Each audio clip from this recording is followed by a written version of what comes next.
रजनी का सबसे ज्यादा घाटे वाला सौदा, चारों तरफ से होगा रजनी पे हमला।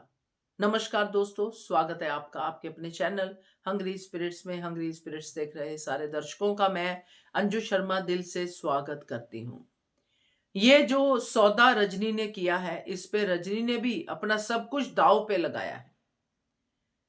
रजनी को अब हर हाल में ये बिल्डिंग बनानी है, ये टावर बनाना है, वरुण राज टावर। तो ये सौदा तो घाटे का निकलेगा दोस्तों, क्योंकि रजनी की और जो खतरे बढ़ रहे हैं, क्योंकि पहले अनुपमा की तरफ बढ़ रहे थे, अब रजनी की तरफ बढ़ रहे हैं, क्योंकि एक एक करके चीजें एक्सपोज होने वाली है। तो रजनी के ऊपर चार तरफ से हमला होने वाला है। फिर क्या करेगी रजनी? भागने के अलावा कोई चारा नहीं होगा।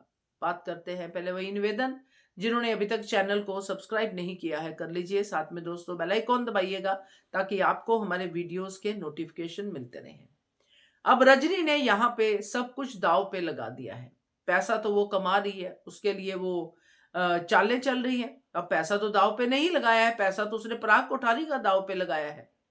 तो पराग कोठारी के साथ जो प्यार है, जो दोस्ती है, वो सब रजनी की दाव पे लग गई, क्योंकि रजनी यहाँ पे पराग कोठारी को जो बोल रही है और जो रजनी कर रही है अनुपमा के साथ, वो पूरी तरह से पराग कोठारी को पता नहीं है। दूसरा रजनी का दाव पे लगा है बेटा। बेटे की शादी करवा दी, फायदा तो होना चाहिए ना, इतना बड़ा दाव खेला है। एक भारती के साथ जो कि चौल में रहती है, उसके साथ शादी करवा दी। तीसरा दाव पे लगा है रजनी के इलेक्शन, और चौथा दाव पे लगा है उसकी दोस्ती और उसकी बेटी। तो अगर दोस्ती और बेटी को अलग रखे तो पांचों तरफ से हमला। दोस्तों, ये सारा का सारा रायता जो रजनी ने बिखेरा है, ये रजनी के ऊपर हमले की तरह पड़ने वाला है, क्योंकि जैसे ही ये बातें आएंगी सामने, सबसे पहले रजनी का वोटिंग बैंक टूटेगा। क्योंकि रजनी ने यह सोचा है कि अनुपमा को मैं चौल वालों की नजरों से गिराऊंगी और अपना वोटिंग बैंक बढ़ाऊंगी, मगर यह तो होगा नहीं, क्योंकि अनुपमा को गिराना इतना आसान नहीं है। रजनी अनुपमा को अंडर एस्टिमेट कर रही है।